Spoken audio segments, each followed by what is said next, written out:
Hello, and welcome back to the meeting of the Fraternal Order of Sequestered Mystics. Today we're on Chapter 12 of My Life with the Spirits. It's a relatively short, so we can get on today. Hope you're all well and keeping yourself safe and sequestered and protected when you go out. So, I'm doing an Enochian workshop on another platform every Friday, and I got some stuff out that I wanted to share while I found it. I found I've got a whole set of Enochian magic equipment that I made a few years back for Monday Night Magic class out of foam board. And I just went to the Xerox machine and Xeroxed a nice big beautiful Siglum Diameth, and then just glued it on poster board. This is about 30 years old. And the elemental tablets, I did the same thing with them.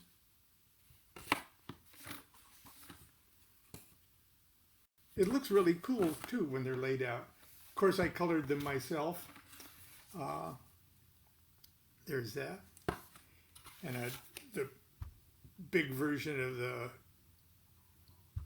Tablet of Union. And even the Holy Table. I had to make a bunch of blow-ups of Xeroxes, and then I cut and pasted everything together. Oh, there we go. And because the Holy Table is supposed to sit on versions of this under the table legs, I just glued 4 of those on there. So that's my show and tell this morning. You can do that at home.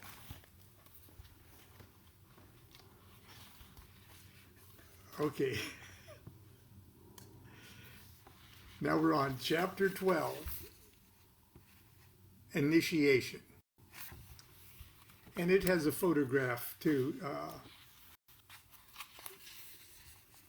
And that's a photograph of Grady McMurtry, Hymenaeus Alpha 777, and there's Lon right there. There's Sweet Constance, who looks just beautiful today.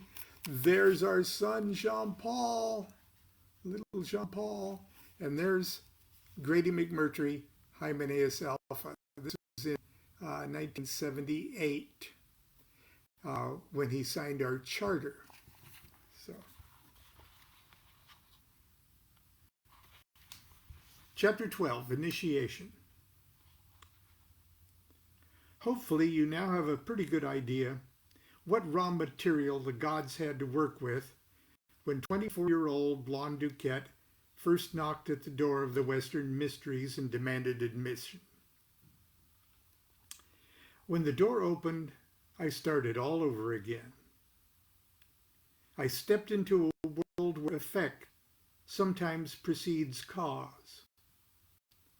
A world of living images and symbols whose meanings change profoundly the moment they're defined.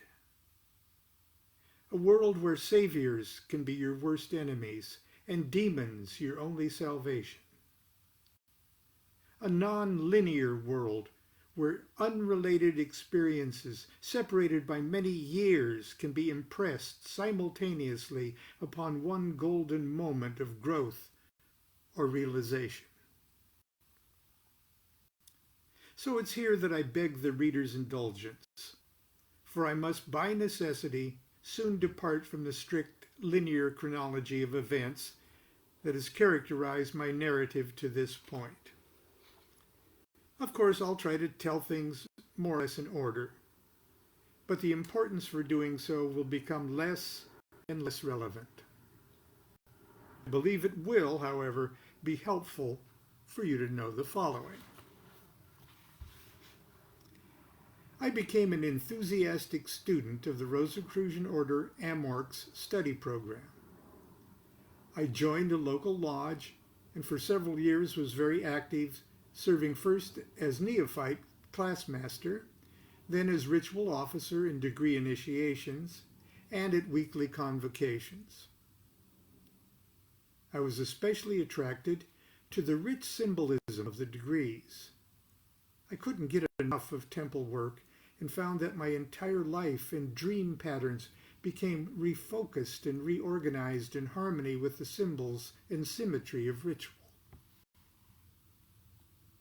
I owe a great debt to Amorc, and I mean no disrespect to this great organization when I say I soon became impatient with the pace of the program. Now, there's a footnote here, and I'm going to pause and read the footnote. I confess that I also grew weary of the level of psychic self-righteousness that seemed to infect many of my fellow lodge members. It never fails to amaze me how a self-declared psychic master can prattle in my face for a half an hour about his or her mind-reading prowess, and never have a clue that I'm thinking very loudly that he or she is the biggest horse's ass in the world. One afternoon at convocation, I tested the clairvoyance of one group of self-proclaimed aura viewers. During the period of silent meditation, I projected into the forbidden sanctum area of the temple and astrally mooned the entire assembly. Nobody seemed to notice. Now I'm back into the text.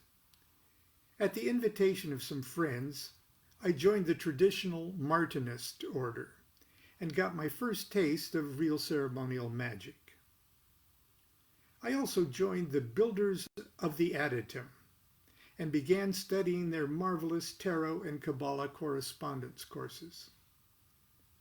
I resonated perfectly to this stuff, and I was a passionate student. Eventually, I came upon an early edition of Aleister Crowley's Thoth Tarot. I'd never seen anything so beautiful in my life. The name Aleister Crowley sounded familiar, and I vaguely recalled seeing his name footnoted in a Kabbalah book by Frater Akkad. I referred to my occult dictionary and discovered to my horror, quote, Aleister Crowley, famous Scottish Satanist. Well, I may have been a wild and crazy heretic, but I sure didn't want anything to do with Satanism. Knowing my brother had the Book of Thoth, the deck's companion text, I promptly gave the cards to him. Good riddance. I was sternly enlightened a few days later by our dear friend Mad Bob. I hope Mad Bob is watching. A name that only begins to describe this bizarre and wonderful character. Bob had returned briefly from a Central American adventure. Bob had read Crowley's autobiography and insisted that I would love the man if I gave him a chance. When I showed him what the occult dictionary had to say, he brushed it off, saying, "It doesn't matter if Crowley was a Satanist. He was a good kind of Satanist, and you'll just love him. Trust me." That was the strangest thing I'd ever heard, but I respected Mad Bob's opinion. Asked to borrow the Book of Thoth. Bob was right. Everything, even though I didn't understand most of what I read. I knew that Aleister Crowley was brilliant, funny, and everything I was looking for. I bought everything I could or buy or concerning the man, precious little in those days, and eventually I wrote to Crowley's Ordo Templi Orientis, OTO, at the address published on the Caliph card of the Thoth Tarot. and I ask for initiation. On November 15th, 1975, I was initiated into the Minerval degree, 0 degree, of the OTO by Major Grady McMurtry, Aleph Hymenaeus Alpha, 9th degree, and Phyllis Seckler, Soror Merrill, 9th degree, at the home in Dublin, California. Constance was initiated about 6 months later. We had no idea at the time that the order was almost extinct. When we were initiated, there was only a handful of members still living. Soon after joining the OTO, I discontinued my work in AMORC, TMO, and BOTA. Once I tasted Crowley, nothing else seemed to satisfy. The OTO is an initiatory order similar to Freemasonry. It doesn't provide educational monographs or standardized tests. Rather, it offers members the opportunity to experience a series of dramatic and magical initiations artfully designed to awaken and unfold the candidate's spiritual potentialities. If a member did nothing else with his OTO career but undergo these degree experiences, they would be immeasurably rewarded. Serious members know, however, that there is much more to the OTO's magic than a 2-hour ceremony performed once or twice a year. So profound are the order's inner mysteries that penetrate them requires not only a rich, magical, and spiritual education, but also a high level of meditative attainment. Members who wish to truly affiliate at this level are expected to seize responsibility for their own magical education and eventually rend the order's mysteries for themselves. Initiation is a personal matter. What could be more personal than the evolution of your own soul? One's true initiatory grade has nothing to do with organizations, titles, or degrees. The only degree that counts is the degree to which your soul has evolved.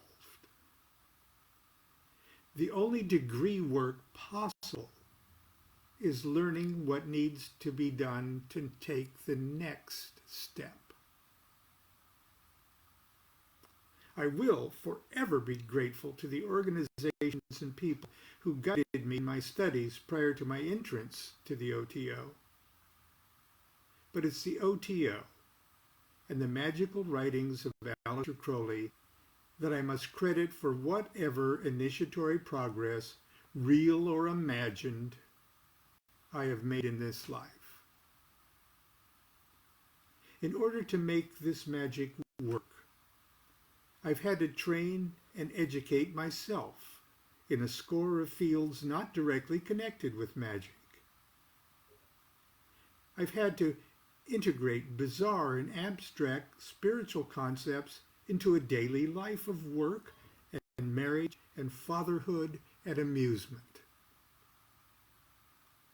Everything that follows in this little book must be projected against the backdrop of my life in the OTO, the details of which I hope someday to chronicle.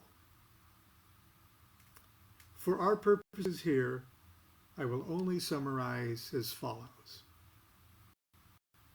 In 1978, I was chartered by Hymenaeus Alpha to form a lodge of OTO in Newport Beach, California. Constance and I proceeded to initiate. We were the first local lodge so chartered by the Grand Lodge. Today, the order has approximately 3,000 members in 40 countries. I've had the privilege to initiate hundreds of individuals around the world. And I'm currently a governing officer in the International Order and the United States Deputy Grand Master General. Sounds pretty impressive, huh? I assure you, my magical life has not always been so glamorous. And that's the end of chapter 12. I'll be here again tomorrow, I hope, and continue to be good to yourself, be good to each other, and do what thou wilt shall be the whole of the law. Love is the law, love and will.